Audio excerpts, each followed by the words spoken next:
বর্ষার দিনেও সহস্রধারা ঝর্ণায় পানি নেই বিশ্বাস হয়নি আমাদেরও, তাই নিজের চোখে দেখতে চলে এলাম। আর এসে যা পেলাম সেটা একদম অপ্রত্যাশিত। তো আজকে চলুন সীতাকুণ্ডের সহস্রধারা ঝর্ণার হাল হাকিকত এক্সপ্লোর করে দেখায়।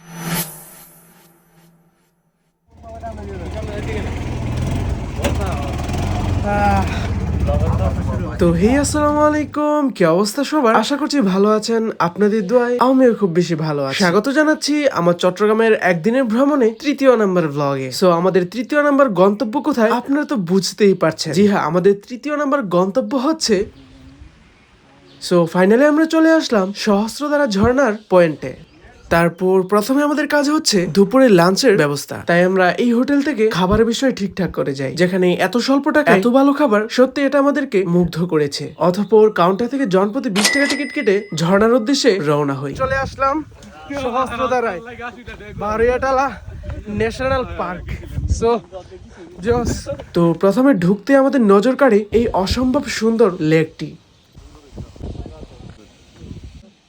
অতঃপর আমরা ছুটে চলি ঝর্ণার উদ্দেশ্যে, যেখানে মেন পয়েন্ট থেকে 10 মিনিট হাঁটার পরই দেখা মিলে ঝর্ণাটি।